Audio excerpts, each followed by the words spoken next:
இயேசு சிலுவையிலே கூறிய மூன்றாவது வார்த்தையை நாம் இப்போ தியானிக்கிறோம். யோவான் 19ஆம் அதிகாரம் 26வது வசனத்திலே நாம் பார்க்கிறோம். மூன்றாவது வார்த்தை, ஸ்திரியே அதோ உன் மகன் என்றார். அந்த வார்த்தையை ஒரு நாள் வாசிக்கலாம்.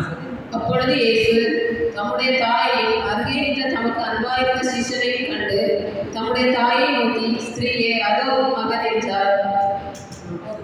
இந்த இடத்துல இயேசு ஒரு அவருடைய இயேசுவானவர் தன்னுடைய தாயை கடைசியில் பார்க்க வேண்டிய கடமை, எல்லாருடைய கடமை. அது மகனும் கிடையாது, மகனும் கிடையாது, எல்லாரும் என்ன செய்யணும்? தாயை தாப்பரை பார்க்க வேண்டிய, பெற்றோரை பார்க்க வேண்டியது பிள்ளைகளுடைய கடமை.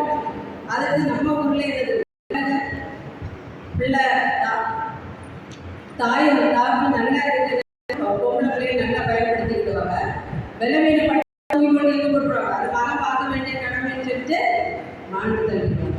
இதை நம்ம பார்க்குறோம். அப்படி கிடையாது, எல்லாருமே பெற்றோர் பிள்ளைகள் எல்லாருமே பெற்றோரை பார்க்கணும்.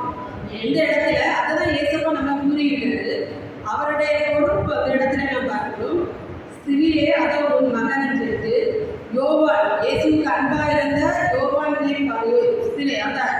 பார்த்து சீசனை பார்த்து முன்னதாக நம்ம இந்த இடத்துல பார்க்கணும். பொறுப்பு. அப்போ இயேசுக்கு சகோதரர்கள் இல்லையா, பிள்ளைகள் இல்லையா, மரியாதைகள் வேற பிள்ளைகள் இல்லையா அப்படின்னு நிறைய சொல்லுவாங்க. மரியாதைகள் வேற பிள்ளைகள் உண்டு. இயேசு பரிசுத்த ஆவியினாலே கர்ப்பவதியாகிய மரியாதை பிறந்தார். யோசேப்பு அறிய முன்னாடி இயேசு கர்ப்பவதியானார். மரியாதை கர்ப்பவதியானால் பரிசுத்த ஆவியினாலே கர்ப்பவதியாகி இயேசு. அதுக்கு பிறகு கூடி யோசேப்பு மரியாதை கூடி வந்த பிறகு பிள்ளைகள் பிறந்தாங்க. மரியாதைக்கு பிள்ளை மார்க்கு 6ஆம் அதிகாரம் 3வது வசனத்திலே பார்க்கும்போது சகோதர சகோதரிகள் இருந்தார்கள் என்று பார்க்கலாம். வாசிக்கிறாரு, இவன் அல்லவா மரியாதையுடைய குமாரன் அல்லவா, யாக்கோபு யூதா சீமோன் என்பவர்களுக்கு சகோதரன் அல்லவா. பார்த்தீங்களா, அவங்களுக்கு சகோதர சகோதரிகள் எல்லாம் இயேசுவுக்கு உண்டு. மார்க் 6:3 சொல்லப்பட்டிருக்கிறது. அதுபோல யாக்கோபு புஸ்தகம் எழுதினது யாக்கோபு இருக்கிற சீசன் கிடையாது. இயேசுவின் சகோதரன் தான் அந்த யாக்கோபுக்கு யார் எழுதினது? இயேசுவின் சகோதரன் எழுது. அதே போல இயேசுவை மாதிரி ஊழியம் செய்கிற அப்போஸ்தலர்கள் உள்ள ஒரு சகோதரன் இருந்த பிறகும் இயேசு என்ன செய்கிறார்? அவருடைய அன்பா இருந்த சீசன் இடத்துல இயேசு இந்த மரியாதை என்ன செய்கிறார்? தன்னுடைய தாயாரை ஒப்புவிக்கிறார் என்ற இடத்துல பார்க்கணும். நம்ம எல்லாரும் பார்க்கும்போது மரியாதை எல்லாரும் என்ன செய்வாங்க? மரியாதை ஆசிரியரெல்லாம் கும்பிடுவாங்க. அதனால நம்ம என்ன இது மரியாதை பற்றி என்ன செய்யறதில்ல, சிந்திக்கிறது இல்லை. ஆனால் மரியாதை இடத்துல நிறைய குணநலங்களை நாம் அந்த இடத்துல பார்க்க முடியும். மரியாதை ஒரு தாய்கிட்ட அதோ உன் மகன் சொன்ன உடனே அந்த அம்மா போயிடும், நீ போயிடும், நீங்களும் நான் போயிடுவோமா? சீசன் ஒரு ஏசுங்க சீசன் தான், நம்மளோட பிள்ளைங்க ஃப்ரெண்டு, அவ்வளோதான். கூட இருந்து அந்த புதுசாக தன்னோட சொந்த வீட்டில் இருந்து பிள்ளை குட்டியோட வாழ்ந்த ஒரு அம்மா, நீ அடுத்த வீட்டில் போய் அந்த மகளோட இருன்னு சொன்னால் போகுமா? நம்ம போகுமா? போகிறது எவ்வளோ கஷ்டம். அதை என்ன நம்ம சிந்திக்கணும். அந்த வீட்டில் போய் புதுசாக எல்லாம் வளரணும். அந்த யோகாவின் மனைவி இருப்பா, சீசன் மனைவி இருப்பா, பிள்ளைகள் இருக்கும், அந்த போய் வளரணும். அவங்க யோகாவில் அம்மா அப்பா இருப்பாங்க. எவ்வளவு கஷ்டங்கள் அந்த அம்மா அந்த வீட்டில் போய் சந்திச்சிருப்பாங்க. ஆனாலும் உடனே என்ன செய்கிறாங்க? ஒன்று கீழ்ப்படுகிறது. நம்ம மரியாதை பற்றி பார்க்கும்போது இயேசு அந்த சிலுவையிலே தொங்குகிற அந்த நேரத்திலே மரியா பக்கத்திலே இருந்ததை பார்க்கிறோம். ஒரு தாய் பெற்ற முன்னாடி பிள்ளைகள் மரணம், அது ரொம்ப சகிக்க முடியாத ஒரு தன்மை. எத்தனை பேருக்கு நீங்கள் சிந்திச்சிருக்கிறோம்? ஒரு பெற்றோர் பிள்ளைகளுக்கு முன்னாடி சாதாரண வயசாக பெரிய விஷயம் கிடையாது. அது வயசு, அது நம்ம கரையில் பிறந்த உடனே கும்பிடணும். ஒன்று வயசாயிட்டா பெற்றோர் பிள்ளையை நல்லா இருக்கணும், எப்படியாவது ஐசியூவில் போட்டாவது பிள்ளைகளை என்ன செய்யணும், காப்பாற்றிடணும்னு பிரயாசப்பட்டு காப்பாற்றி கொண்டு வந்துடுவாங்க. ஆனால் பெற்றோர் வயசானவங்க என்ன செய்வாங்க? வீட்டில் வச்சு நம்ம பார்த்துடணும். அப்படிதான் நம்ம என்ன செய்யணும்? பெற்றோரை அது ஒரு நமக்கு என்ன வயசாகிட்டு அவங்க என்ன செஞ்சிருவாங்க, ஆட்டோட்ட போயிடுவாங்க. அப்படி ஒரு மன நிலைமை வந்துடும். ஆனா இந்த மரியாள் அது வந்து சாதாரண மரணம் கிடையாது.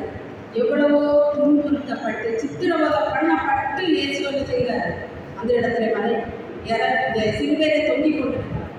அந்த நேரத்திலே ரத்தம் சொட்ட சொட்ட தொங்கிக் கொண்டிருக்கிற தன்னுடைய மகனை என்ன செய்திருக்கிறார் மரியாள் தாய் பார்த்து கொண்டே இருக்கிறார். எவ்வளவு ஒரு இது. அப்ப அந்த யோவான் இதெல்லாம் அந்த லூக்கா 2ஆம் அதிகாரம் 35வது வசனம். லூக்கா 2:35 எடுத்து வாசிங்க. சிமியோன் இயேசுவை பாலகனாக ஆலயத்திலே கொண்டு போகும்போது சிமியோன் என்கிற வயதானவர் அந்த இடத்துல சொல்லுகிறார், தீர்க்க தரிசனமாக சொல்லுகிறார், உன் ஆத்மாவை ஒரு பட்டை நிச்சயம் உருவி போகும். இந்த வசனத்தை அந்த இடத்துல நிறைவேறுது. அந்த சிலுவை நேரத்துல அவள் மரியாள் தன்னுடைய பட்டை ஒரு பெரிய ஒரு சூழ்நிலையில அந்த அம்மா பட்டை உருவி போகிற மாதிரி உள்ள சூழ்நிலையில இருக்கிறது. அந்த நேரத்திலே இயேசு கண்டார். அல்லேலூயா.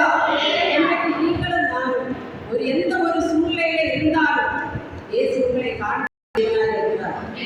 யார் யாரெல்லாம் ஆண்டவருடைய சமூகத்திலே உங்களை ஒப்புக் கொடுத்து ஆண்டவரே மரியாதை போட சூழ்நிலை யாருமே வரல, இதே போல சூழ்நிலை யாருதான் வந்திருக்கா கை தூக்குவா.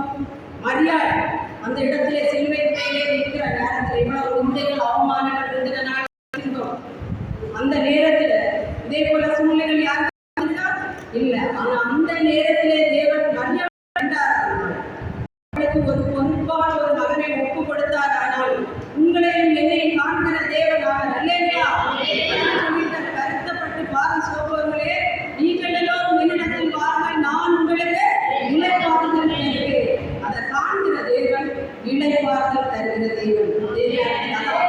எந்த ஒரு சூழ்நிலை நீங்கள் இருந்தாலும் ஆண்டவருடைய சமூகத்திலே ஒப்பு கொடுத்து நாம் ஜெபிக்கும் போது கர்த்தர் உங்களை என்னை ஆசீர்வதிக்க வல்லமை உள்ளவராயிருக்கிறார்.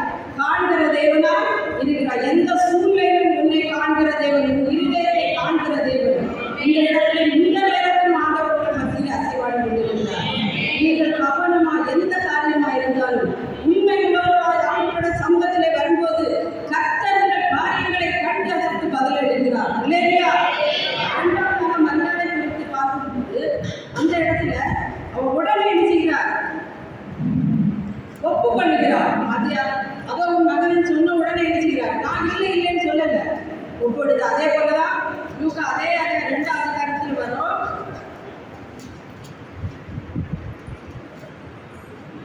லூக்கா 1:38 கபிரியேல் தூதன் வந்து சொல்லுவாங்க. 1:38 வாசிங்க. இதோ நான் ஆண்டவருக்கு அடிமை, அப்படியே வார்த்தைப்படியே இதோ அந்த வார்த்தை அது என்ன, அந்த பரிசுத்த ஆவி கணவன் அறியாத ஒரு மகன் ஒரு கன்னிகை அந்த இடத்துல தெய்வதூதன் வந்து சொன்ன உடனே அவன் என்ன செய்வா, ஒப்பு கொடுப்பாள். அவமானங்கள் எல்லாம் அவனுக்கு தெரியும். ஆனா அவன் ஒப்பு கொடுத்தாள். இதே நேரத்துல இந்த நேரத்துல வந்து அவங்க ஒப்பு கொடுத்தாங்க. நான் சொன்ன மாதிரி வேற வீட்டுல வேற அட்மாஸ்பியர்ல போய் வாழணும் அந்த ஒரு சூழ்நிலைகள் வந்தாலும் அந்த இடத்துல இதோ நான் ஆண்டவருக்கு அடிமை சொல்லி அந்த மரியாதை என்ன செய்யலாம், ஒப்பு கொடுக்கிறாள். அந்த வீட்டில் வாழத கூட மகனாக யோவானை ஒப்பு ஏற்றுக்கொள்கிறார்.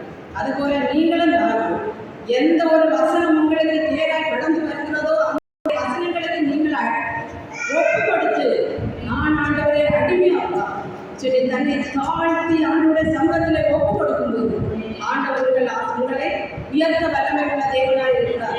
எந்த விதத்தில் கைவிடுகிற தேவன் அல்ல. எல்லா சூழ்நிலைகளிலும் ஆண்டவர் உங்களை ஆசீர்வதிப்பார்.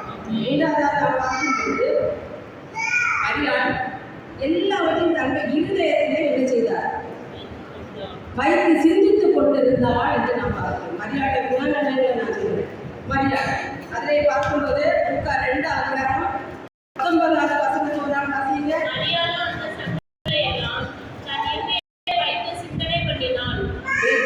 இயேசு அந்த நேரத்தில் வேப்பர்கள் வாராங்க, சாஸ்திரங்கள் வாராங்க, தேவதூதன் வந்து சொல்றான். எல்லாவற்றையும் வைத்து என்ன செய்கிறார், தன் இருதயத்திலே வைத்து என்ன செய்கிறார், சிந்தித்துக் கொண்டிருக்கிறாள். அந்த அடுத்த அதே இடத்துல 51ஆம் வசனத்தில் பாருங்க. 51 அவர்களுக்கு கீழ்ப்படிந்திருந்தால் அவருடைய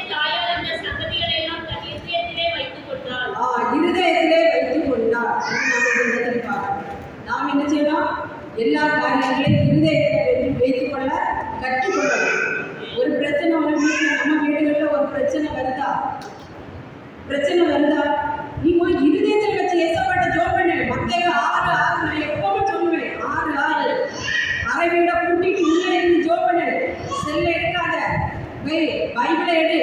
செல்ல எடுக்கிறது பார்த்தா நீ பைபிளை எடுத்து உன் இருதயத்துல வச்சு ஆண்டோட சமூகத்துல நீ ஜெபித்தாயானா உனக்கு வெளியிறக்கமாய் தேவன் பதில் தருவார்.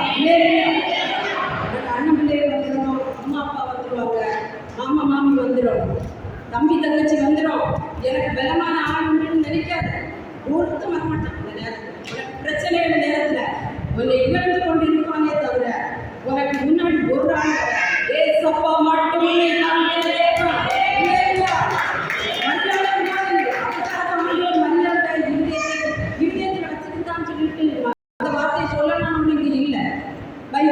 எதுக்காக? உங்களுக்காக ஆண்டவர் என்ன செய்திருக்கிறார், இந்த இடத்துல எழுதி வைத்திருக்கிறார். இது எல்லாரும் மாமியார் இருந்தா சுவார் தெரியல, வக்கீல காப்பி தெரியலன்னு சொல்லவே செய்யாது. இன்றைக்கு சொல்லிட்டு இருந்தா நாளைக்கு தார சோறையும் தர மாட்டான். அது மட்டும் ஞாபகம். மருமகளா இருந்தாலும் அதே தான். இன்றைக்கு மருமகளா இருந்து நாளை நம்ம மாமியார் ஆக போகிறோம். அது ஞாபகம் இருக்குன்னு எல்லாருக்கும்.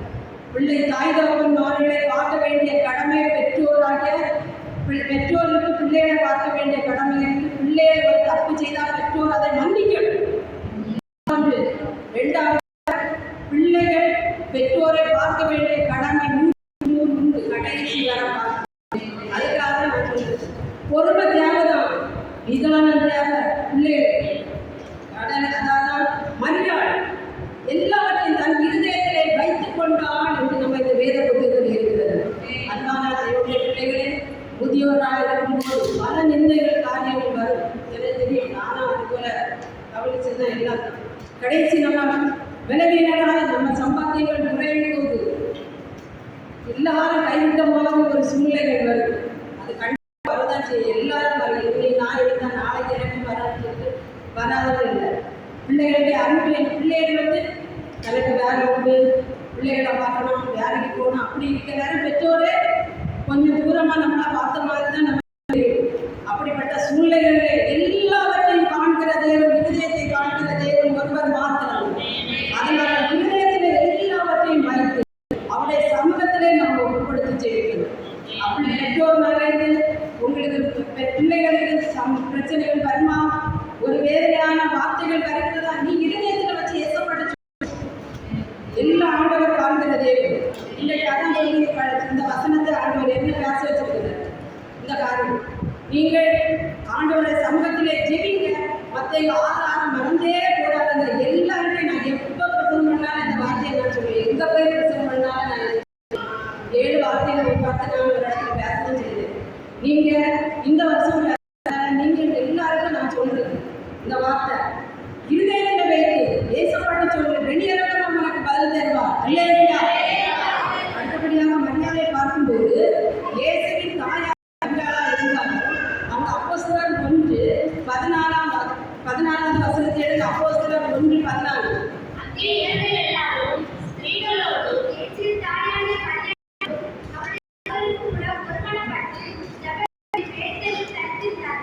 அந்த இடத்துல மரியாள் கடைசியாக அவங்க தெய்வமாட்டு போன மாதிரி ஒரு இடத்துல இல்லை.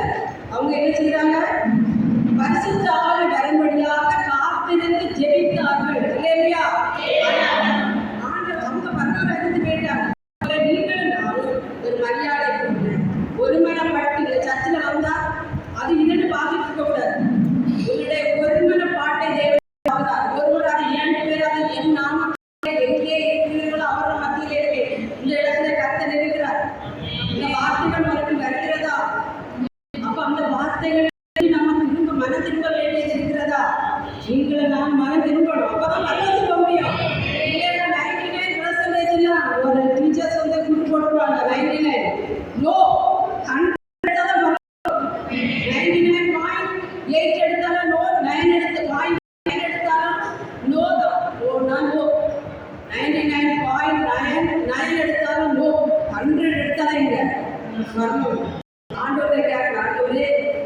என்னுடைய கஷ்டத்தினால நான் பரமராஜத்துக்கு வர முடியாது ஏசப்பா.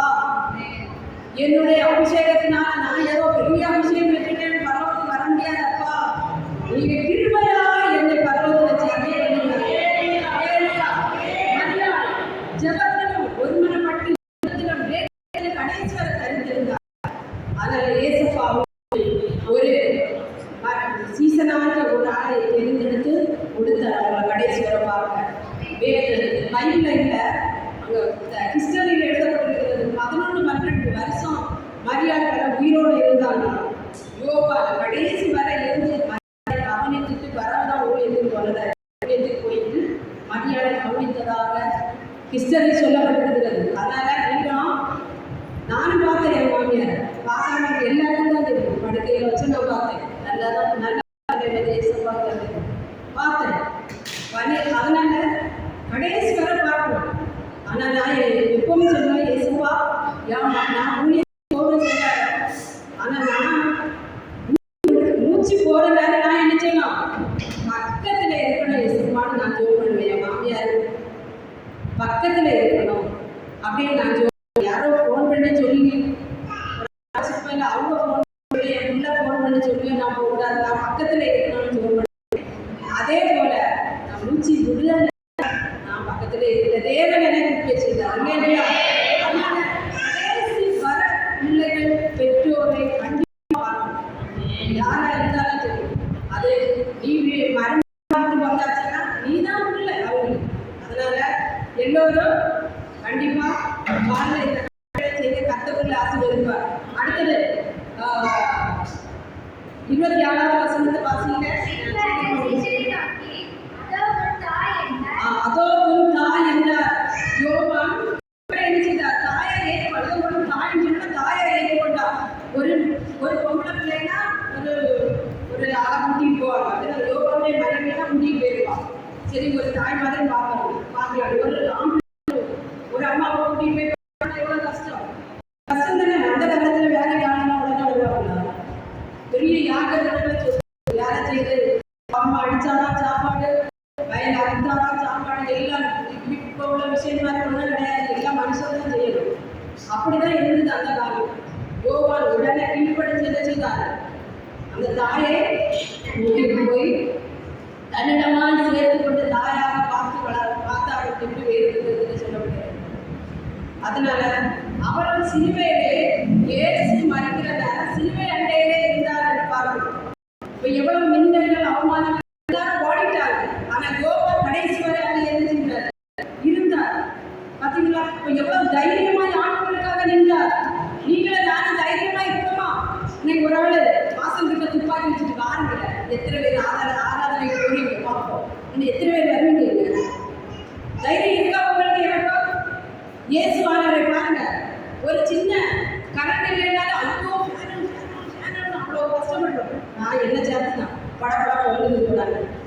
அந்த சிலுவையிலே நிற்கிற நேரத்தில் கடைசி வரை தைரியமாக இருந்தார் இருப்பார். அதான் எல்லாரும் யோசிக்கணும், நான் அவ்வளோ வல்லமையானது அப்படி எல்லாம். இப்போ ஒரு மிரட்டலுக்கு நம்ம என்ன செய்ய முடியாது, தாங்க முடியாது. அப்படிப்பட்ட சூழ்நிலை நம்ம இருக்கிறோம். அப்படிப்பட்ட விலையேறமானவர்கள், மாம்சமானவர்கள். ஆனால் கடைசி வரை தைரியமாய் சிலுவை இருந்தார் இருப்பார். அதான் வேத புத்தகத்தில் எழுதப்பட்டிருக்கிறது. மத்தேயு 24:13வது வசனத்தை வாசிக்க. எல்லாரும் வீடா சொல்லு. மத்தேயு 24:13 சொல்லு. கடைசி அவருங்க சொல்லு, வாசிங்க. ரட்சிக்கப்படுவான். முடியும் பரியந்த நிலைமைப்போல என்ன செய்யும், ரட்சிக்கப்படுவார். முடியும் பரியந்தம் நீங்களும் நானும் மூச்சு போறது தான் ஊழியத்தை செய்தது. கடைசியில பரியாசம் பண்ணி ஆண்டவர் அறியலன்னு சொன்னா நரகம்தான். அது உங்களுக்கும் தெரியும், எனக்கும் தெரியும். நான் எல்லாத்தையும் வந்துட்டேன். 24 மணி நேரம் தான் சொல்லி திடீர்னு ஆத்திரப்பட்ட உடனே இயேசு வந்துட்டாருன்னா அந்த நிலைமைக்குள்ள தான் இருக்கணும். திடீர்னு ஆத்திரம் வந்தோடனே இருக்கணும், இங்கதான் இருக்கணும். இயேசு நாங்கள் ஆயத்தமா இருக்கிறவங்க கூட்டிட்டு போயிடுவார். அதனால 24 மணி நேரம் அப்ப முடியும் பரியந்த நிலை நிற்பவனே என்ன செய்வான், ரட்சிக்கப்படுவார். பார்த்தீங்களா, யோவா கடைசி வரை சிலுவை அண்டையிலே இருந்தார். இது போல நாம என்ன செய்யணும்,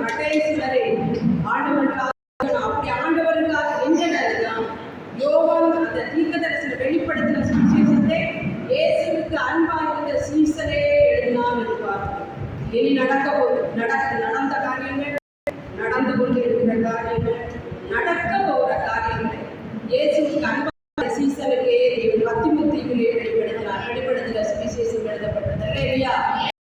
எழுதப்பட்டது. அதனாலதான் கடைசி பார்த்திருந்தார், தீர்க்க தரிசன வரத்தை பெற்றார், ஆண்டவர் நீங்க வரப்போற காரியங்களே எழுதினார். நீங்களும் தான் கர்த்தருக்கு காத்திரும். அதான் ஏசாயா 40:31 வாசிக்கிறேன். வாசிக்க 40:31. கர்த்தருக்கு காத்திரும்.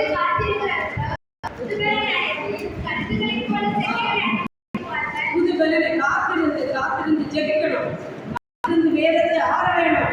காத்திருந்து கர்த்தருக்காக வாழணும். அப்படி வாழும்போது கர்த்தர் உங்களை ஆசீர்வதிப்பார். ஒவ்வொருத்தரும் ஒரு வாரம் ஒரு நிமிடம் ஜெபிப்போமா? எல்லாரும் ஜெபம் ஒரு மரியாதை எங்களை நாம் ஒப்புக்கொடுக்கணும். ஆண்டவரே, நீர் எங்களை seeing our heart, speaking our with us. ஆண்டவர் உங்களோட பேசுகிறார். He is hearing our words. ஆண்டவர் உங்களுடைய ஒவ்வொரு வார்த்தைகளையும் கேட்கிறார். இது ஒப்பு கொடுப்போமா? ஆண்டவரே, எங்களை நாங்கள் ஒப்பு கொடுக்கிறோம். எங்கள் இதயத்தை அறிகிற கர்த்தர். நாங்கள் இதயத்தை யாருக்கோட்டே பேசிட்டு இருந்தாங்க. நாங்கள் முழுமையாக ஒப்பு கொடுக்கிறோம். நீ காண்கிற தேவன் ஒரு மரியாதை. அந்த சிலுவையிலே கண்டு ஒரு மகனை ஆயத்தப்படுத்தி கொடுத்த தேவன் அல்லவா? முடிவு கொண்டு எங்களை கைவிடாமல் ஒப்பு கொடுக்கிறோம். நீங்க பாதுகாத்துக் கொள்ளுங்க. ஜெபம் எல்லாரும் ஸ்தோத்திரம். இந்த இடத்துல வசனத்துக்கு கேட்டோம். ஆசீர்வதிங்க. அதை ஒப்பு கொடுத்த ஒவ்வொருவருடைய இருதயத்தை மறைக்கிற நீர் அவருடைய இருதயங்களை அறிந்து அவருடைய வேதனைகள், கவலைகள், பாடுகள், நோய்கள்